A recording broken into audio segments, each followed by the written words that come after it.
Subscribe કરો only officer ને બાજુના બેલ આઇકોનને દબાવો જેથી હરેક વિડિયોની નોટિફિકેશન તમને તમારા મોબાઈલ પર મળી રહે।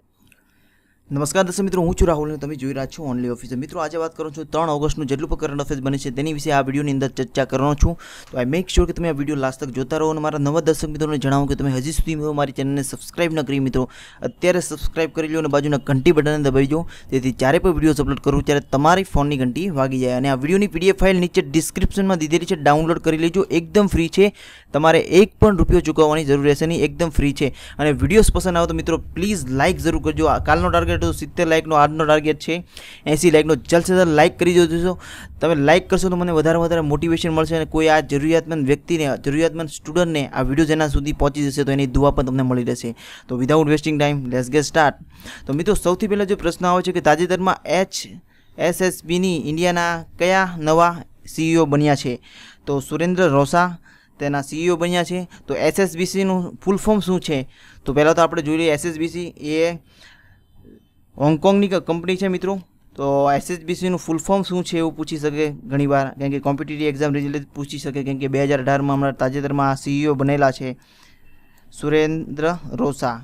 તો HSBCનું ફૂલ ફોર્મ શું છે?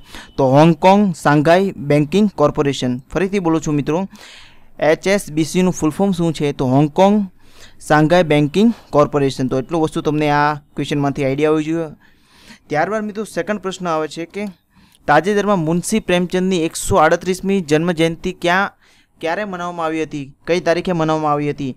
તો 31 જુલાઈના રોજ મુનશી પ્રેમચંદની 138મી જન્મજયંતિ મનાવવામાં આવી હતી। તો આ છે આપણે બાજુના પિક્ચરમાં જોઈ રહ્યા છીએ, આ છે મુનશી પ્રેમચંદ જેની 31મી જન્મજયંતિ 31 જુલાઈના રોજ જન્મજયંતિ ઉજવવામાં આવી હતી। તો 138મી જન્મજયંતિ છે મુનશી પ્રેમચંદની। તો મુનશી પ્રેમચંદ છે, તો મુનશી પ્રેમચંદ ક્યાંના છે? તો બનારસના છે મિત્રો, બનારસના તેનો જન્મ થયો છે મિત્રો। તો એટલું વસ્તુ તમને મુનશી પ્રેમચંદ વિશે આઈડિયા આવી જોઈએ। કોમ્પિટિટિવ એક્ઝામ રિલેટેડ પૂછી શકે કે મુનશી પ્રેમચંદની તાજેતરમાં જે જયંતિ ઉજવવામાં આવી તે કેટલામી જયંતિ હતી? તો 138ની। અને જો એવો પ્રશ્ન પૂછે કે ક્યારે ઉજવવામાં આવી? તો 31 જુલાઈના રોજ ઉજવવામાં આવી। તો એટલું વસ્તુ આ પ્રશ્નમાંથી તમને આઈડિયા આવી જોઈએ મિત્રો। ત્યારબાદ મિત્રો સેકન્ડ પ્રશ્ન આવે છે કે તાજેતરમાં રાજીવ ગાંધી સદભાવના પુરસ્કાર કોને આપવામાં આવશે? તો ગોપાલ કૃષ્ણ ગાંધીને આપવામાં આવશે મિત્રો। તો સૌથી પહેલાં આપણે પિક્ચરમાં જોઈએ તો આ છે ગોપાલ કૃષ્ણ ગાંધી, જેને તાજેતરમાં રાજીવ ગાંધી સદભાવના પુરસ્કાર આપવામાં આવશે મિત્રો। તો આ રાજીવ ગાંધી સદભાવના પુરસ્કાર 2018 આપવામાં આવ્યો છે। તો રાજીવ ગાંધી સદભાવના પુરસ્કાર સૌપ્રથમ વાર ક્યારે આપવામાં આવ્યો હતો મિત્રો? એવો પ્રશ્ન થાય તો 1995ના રોજ રાજીવ ગાંધી સદભાવના પુરસ્કાર આપવામાં આવ્યો હતો। તો તે વ્યક્તિનું નામ શું હતું? પ્રથમ વ્યક્તિ જેને રાજીવ ગાંધી સદભાવના પુરસ્કાર મળ્યો તે જગન્નાથ કાઉલ, તેની રાજીવ ગાંધી સદભાવના પુરસ્કાર મળેલો હતો। અને ત્યારબાદ લાસ્ટનો અત્યારે 2018નો ગોપાલ કૃષ્ણ ગાંધીને રાજીવ ગાંધી સદભાવના પુરસ્કાર મળ્યો છે મિત્રો। અને આ સદભાવના પુરસ્કાર શેના માટે આપવામાં આવે છે મિત્રો? તો શાંતિના કામ કર્યા હોય અથવા તો સમાજના હિતમાં કાર્ય કર્યું હોય અને લોકોની મદદ કરી હોય તેની માટે આ રાજીવ ગાંધી સદભાવના પુરસ્કાર આપવામાં આવે છે મિત્રો। તો આ પ્રશ્નમાંથી તમને એટલું વસ્તુ આઈડિયા આવી જોઈએ મિત્રો। ત્યારબાદ મિત્રો સેકન્ડ પ્રશ્ન આવે છે કે તાજેતરમાં પ્રધાનમંત્રી મોદીએ ઉજ્જવલા યોજનાએ કોર માર્ક પાર કર્યું છે? કેટલા કોર માર્ક પાર કર્યું છે? તો 5 કોર માર્ક પાર કર્યું છે। તો સૌથી પહેલાં આપણે ઉજ્જવલા યોજના વિશે જાણી લઈએ। તો આ 5 કોર માર્ક શું છે? સૌથી પહેલાં તો આ પ્રશ્ન થાય કે આ 5 કોર માર્ક શું છે? તો આ 5 કોર માર્ક મતલબ 5 કરોડ લોકોને ગેસ સિલિન્ડર પૂરું પાડવામાં આવ્યું છે 2018માં સરકાર દ્વારા। પ્રધાનમંત્રી મોદીની આ જે યોજના છે તેના દ્વારા 5 કરોડ લોકોને અત્યાર સુધી આ ઉજ્જવલા મતલબ પ્રધાનમંત્રી ઉજ્જવલા યોજનાનો ફાયદો થયેલો હતો મિત્રો।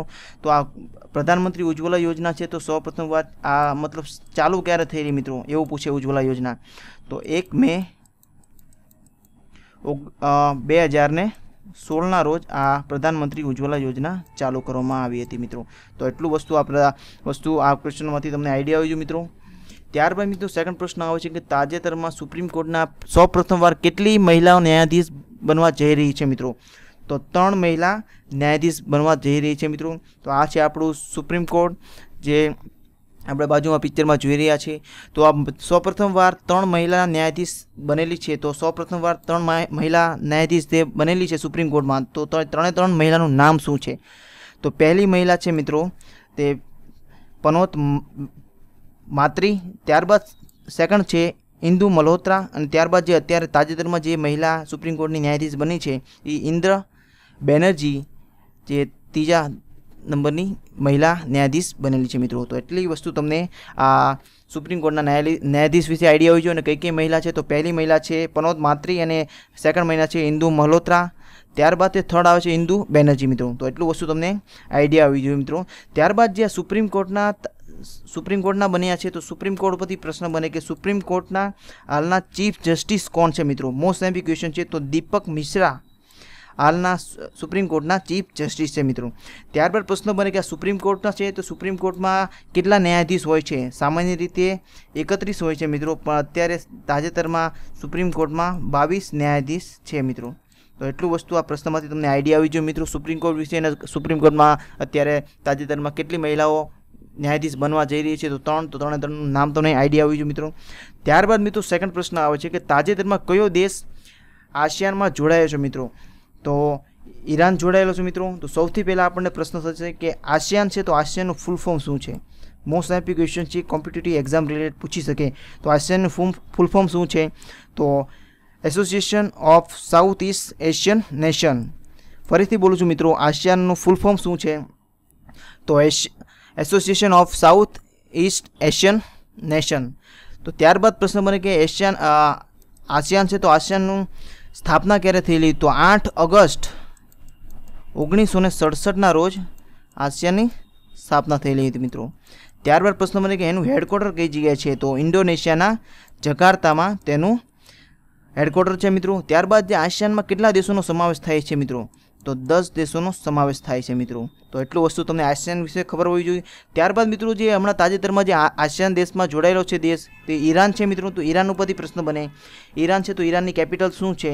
તો તેહરાન તેની કેપિટલ છે. ત્યારબાદ પ્રશ્ન આવે કે તેની કરન્સી શું છે? તો રિયાલ તેની કરન્સી છે મિત્રો. ત્યારબાદ પ્રશ્ન બને કે તેના રાષ્ટ્રપતિ કોણ છે? તો હસન રોહાની તેના રાષ્ટ્રપતિ છે મિત્રો.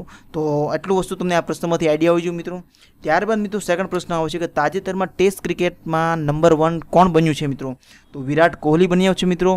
તો એનો આ છે આપણે બાજુમાં પિક્ચર જોઈ રહ્યા છે, આ છે વિરાટ કોહલી જે તાજેતરમાં ટેસ્ટ ક્રિકેટમાં નંબર 1 બેટ્સમેન બન્યો છે. તો તે આઈસીસી દ્વારા આ જાહેર કરવામાં આવ્યું છે.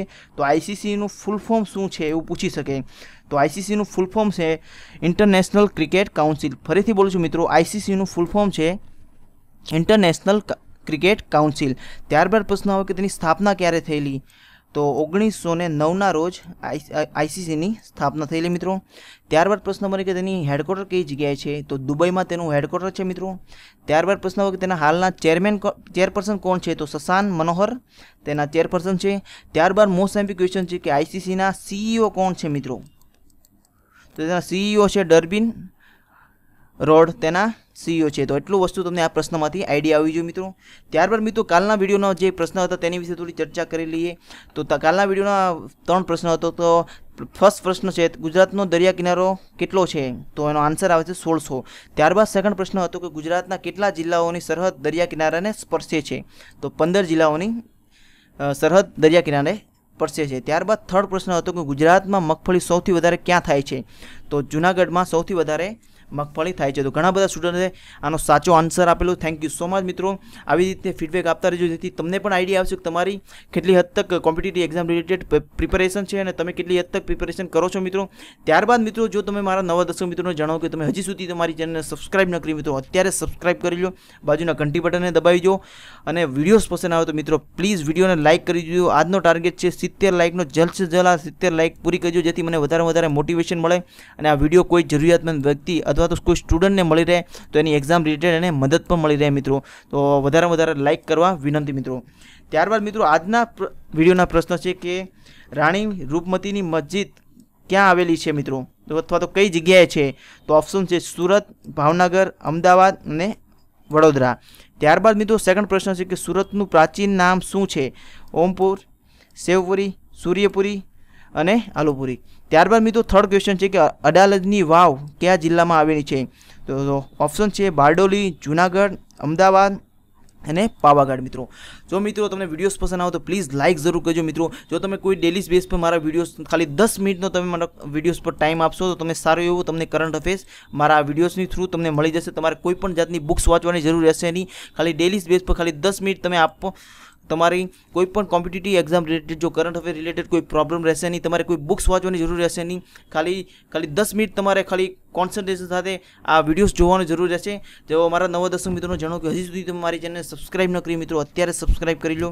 હું આશા રાખું તમારો દિવસ આજનો ખૂબ જ સરસ જાય મિત્રો। Thank you so much for watching the video and Satyamev Jayate.